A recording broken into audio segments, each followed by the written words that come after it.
I'm not sure if we were actually in that. I'm not sure the picture I saw later, or we actually were there, where there had been a hotel for and recreation on the Salt Lake Beach there, and maybe we saw the remnants of it, or I saw a picture of it later. But that's where the hotels had been, a hotel or maybe more, historically speaking. As we came away from there, Salt Lake itself, on the sides of the road there would be mines, and the mines had there. In those days, they were able to do it any way they wanted and the way they pleased, and they just took the stuff out and called it slag, and they laid it on the side of the mountain, and they took what they wanted out of it, the valuable minerals and so on, and the slag laid there, and it was ugly, and the mining had created an ugly situation. Later, the zoning laws came into a lot of these areas, and they had to not only not do that, but they had to clean it up later and leave it in pristine shape, and over time the growth would come back, and it wouldn't be negative. It would be nicely looking, as against these mountains that had slag and droppings from the mining operation. We got to Salt Lake itself. When we got there, the things we wanted to see and find out about was the what's the religion? The main Mormon, yeah, thank you, Mormon religion, and we went to the headquarters right there, the Mormon Tabernacle and the Mormon all the various auditoriums. We went in the auditoriums, and they were rehearsing. The Tabernacle Choir, they were rehearsing with everywhere. They were singing away, and not a big audience because it was a rehearsal thing. And we came over with your mom was very much interested in the concept of where we came from, who came, and how they came, and the word is genealogy. She would love the computer work that there's ancestry and all the rest of it now. Yeah.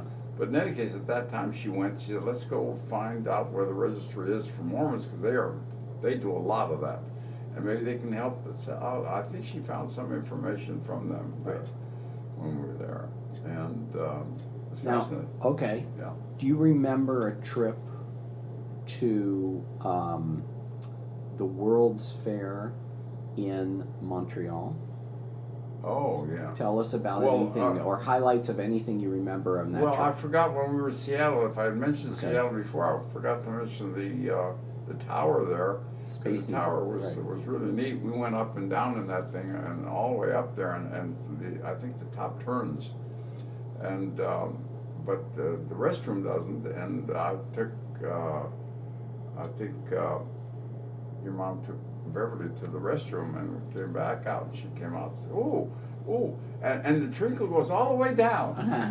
She was very excited about that. Right.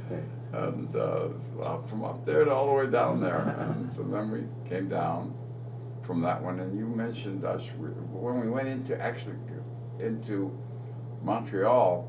They're not a World's Fair as I know it, but basically a shopping center that was humongous. And I'm trying to remember if you kids were there, or it was just your mom and I that went there. But You talking about Expo 67? Oh, now you're talking about New York. No. New York was before a couple of years, but Montreal was Expo 67. You parked the trailer and us in this flower that it was a plant that produced flour. Then we went into Expo 67. We had Bobos. You got an ID to get us to the front of the line where you'd whip your glasses off if you had to. Do you remember now some of those things? I remember that the part where I had we went to all the pavilions. A friend of mine give me his pass, whatever it was, and when the guard said who I am, I showed his pass, and he said, "Well, are you this one?" I took off my glasses. Oh, okay. It didn't look anything like them, but Right. okay. I went through one by taking off the glasses, put the glasses back on, and we went through this particular fair that you're talking about. Right.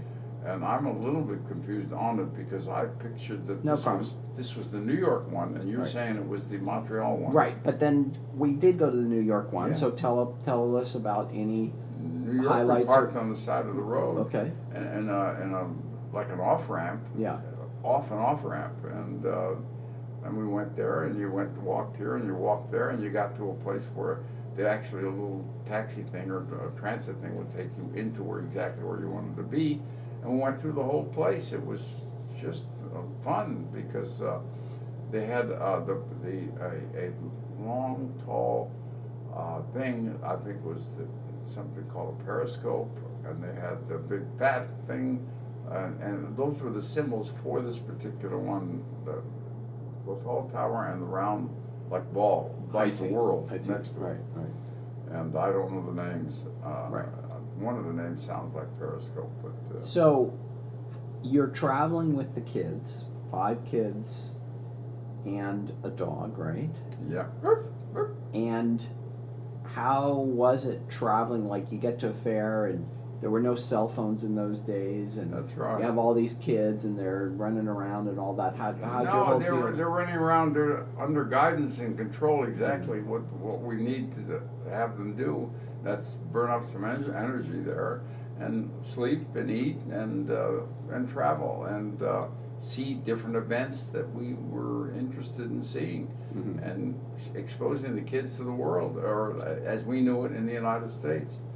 And I don't know that it was nicer then, but it certainly was as less complicated than it is now.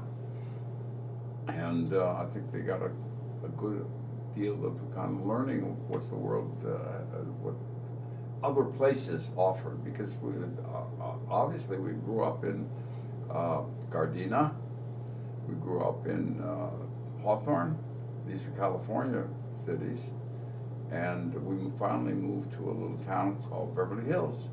And we did that specifically because it was either go to New York, they had an excellent school there, or go to Beverly Hills. They have an excellent school there. And so we went to Beverly Hills. It was closer. Yeah. Much easier on us, and everybody we knew was here in the Los Angeles, general Los Angeles area. And we could go from time to time, go to the beach, Santa Monica wise, and we had a real nice life growing up. Kids were getting taller and bigger, and that's why we decided we had the house in Beverly Hills, and we decided that we better add some rooms, because we had 3 boys in one room and 2 girls in another room, and then Marlene and I in the front room, and it had I think 2 bathrooms. So we had at that moment in time. Fascinating to know, when we started to do a little bit of rehabilitation, we pulled the wall out of the back bathroom, and there was a newspaper from practically when the house was built, maybe 04 or 06 or maybe 24. It was really an old newspaper, and to be honest, the date escapes me exactly. Right. But in any case, we rebuilt the place, went upstairs, and took the roof off and put 5 bedrooms up there, in addition to the 3 we had downstairs, and 2 bathrooms up there. So that made 4 bathrooms, which was, we had 7 people, so we needed that and a dog. And did we discuss the avocado tree earlier? Go ahead and discuss it. No, What? we didn't. We didn't. Oh, well, during this time we planted, many times we planted avocado seeds in a jar with toothpicks, holds it out, and pretty soon the root comes out, and pretty soon the tree starts coming out. When it got to be about, maybe a foot high, we planted it back in the backyard. Had to move the boat because it was in our way. That was the 14-foot aluminum, and moved it away, and then planted it there next to the alley, real close to the alley. And the alley there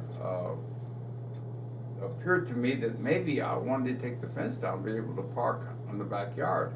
So as the tree was growing, got to be about 6 feet, maybe 10 feet high, I said, I don't like it there. I think we ought to put it over by the house, next to Mr. Silver, area there where the bamboo, which we had a real battle getting the bamboo out. You know, bamboo doesn't go away that quick. We dug and dug and dug at the fence line to get that out of there. But in the meantime, to put this in, I figured they're not going to be able to grow. That tree is not going to grow in this hard pan. We have about 6 feet to 8 feet of real tough stuff that won't be easy to get through. So we got some pipe. Michael and I got pipe and made it together and screwed it to each pipe piece to the next pipe piece, and pretty soon we got it about maybe 20 feet, 25 feet long, give or take. When I had a whatever it's called that turns around and digs into dirt. That's what it was on the end of it, and at the top I put a pipe crosswise like a T, and I just kept turning it and turning it and turning it. I didn't start with 30 feet, I started with 5 feet, and pretty soon it was 6 feet, and then I added another piece and got down to the full end. And each time